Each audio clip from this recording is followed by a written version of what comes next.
What's up, everyone? It's Unchained here, and this time we're doing a Let's Play of Black Ops 2 multiplayer, and it looks like it's going to be a joint in progress, which kind of sucks, but that's okay. I didn't really have too much to talk about in this particular video, but I did want to mention I didn't actually buy this game when it first came out. I actually rented it just to finish the campaign, and I ended up buying it on eBay. It was like 15 bucks or something, just to go back to the multiplayer and have something to do other than Halo. I'm not very good at this game. I got it for the Wii U, so I can't aim for shit with the gamepad. It's just so awkward. It's not just that the sticks are too high up, but the fact of the matter is, it's just too loose. Like, basically, I gotta move the analog stick way too much to line up a shot. It just causes, like, just awkward-ass movements. I have a really good shot on the Xbox. The whole reason I got it on the Wii U was kind of to test out the gamepad functionalities.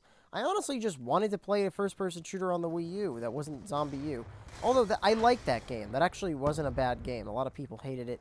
But I got this just for a change of pace. Because, I mean, I really didn't care. I got the last, like, 500 Call of Duty games on the Xbox.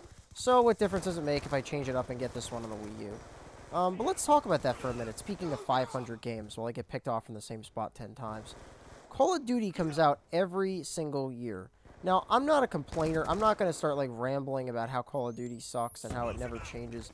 Because, truthfully, there's a lot of games that are cash-ins these days, such as Assassin's Creed and Madden Football and Forza. There's tons of cash-ins. Most of the time these days, because, I mean, you know what it is? A lot of game companies, they go out of business when their sales numbers aren't that high. So what they'll do is they'll find something that works, and then they'll just keep making that same kind of shit. I mean, obviously the story will be different. It'll be different content, but it'll be based on the same overall foundation. So basically, it's an easy process for them. It's like, okay, the game's already here. We don't have to change the graphics engine, the gameplay, the physics, nothing. All we got to do is a couple of tweaks and continue the story.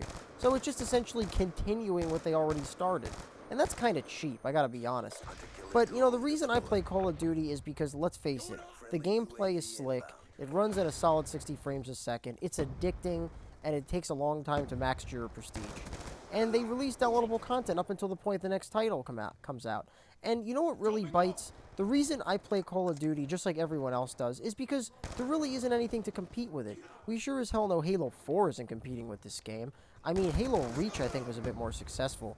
Like, there's just not that many people on Halo 4, and that's because they changed too much. Like, they have ordnance drops, too many shitty power weapons, shitty maps. Honestly, maps haven't been good since Halo 3, in my opinion. Halo Reach and 4 maps are just shit. Like, they came up with this idea with Forge, and they're like, oh, here's this great idea, you can make your own maps, and it even shows up in the playlist. It's like, okay, that would matter if the maps were actually halfway decent, but they're not. They're actually shit. I gotta say, with Call of Duty, at least, I've never really hated most of the maps. On every single installment, I maybe just like 2 or 3 maps, and they release with a good number of maps. You know, although it's an annual release game like Madden Football, I gotta say, it justifies it with a good amount of content. It's got a handful of maps, a brand new campaign, it's got new features, a lot of new things, and I feel like it justifies a $60 price. Now look at this, enemy forfeiting in 10 seconds? Come on, people could join this game. Give me more gameplay to my commentary.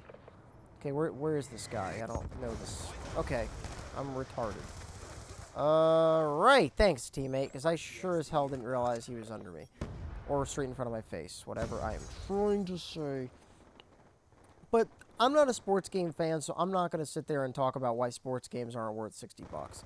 The only argument I had to one of my friends one night was, do you or do you not think that a game like Madden Football or Forza or whatever couldn't just be updated with a $15 to $20 update every year, just keep the same disc, and you just download all the changes, whether it be new maps, I don't know, new physics, new upgrades, whatever.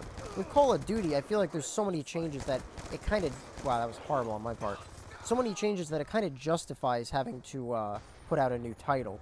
However, I have to say that they really, really do take the easy way out. And like I said, they do stick to the whole cash-in formula, where it's like, oh, this kind of works, so let's just keep doing it. And they expect people to get all excited for it. What really bothers me about Call of Duty is the marketing and the advertising. I don't mind the fact that Call of Duty comes out every year because, truthfully, it's a fun game.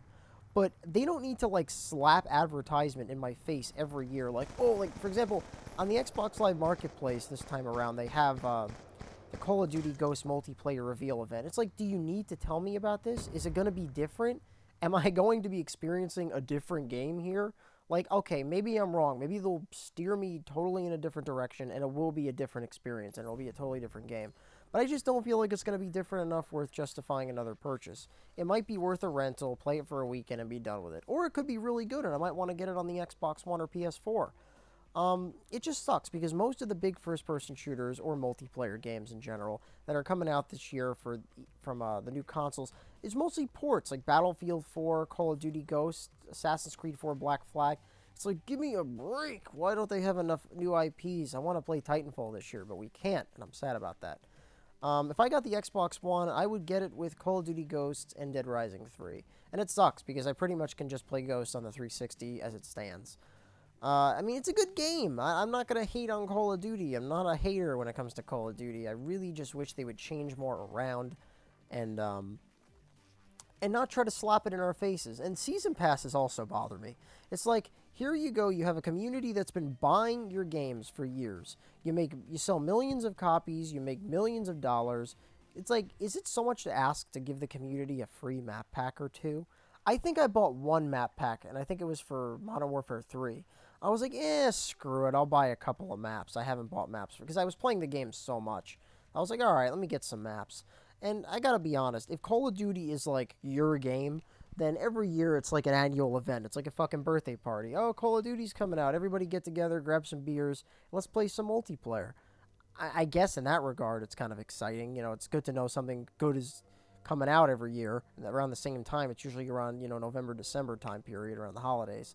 The problem is so many people play Call of Duty because there isn't enough competition. And that's the problem. Beyond Call of Duty and Battlefield, there's really nothing else on the console game space to play at all. I mean, I guess people are going to be playing Halo. So it's separated between a couple of games.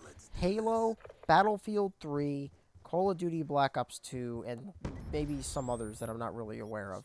But I just feel like there's just not enough. They don't have enough games to really compete. That's why everybody fucking plays Call of Duty all the time, because there's nothing else to do. This is the best option.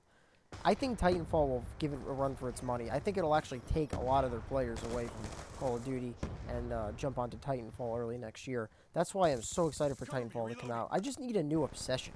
Let's face it, like, how many years in a row have we played Call of Duty, Battlefield, or Halo? It's just getting old. Like, we need something new.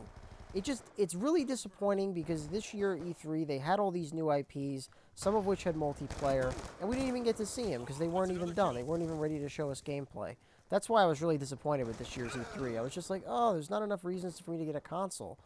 I mean, I want first-person shooters, I want third-person shooters, cover shooters, just anything co-op. I guess I don't want to sound like a broken record.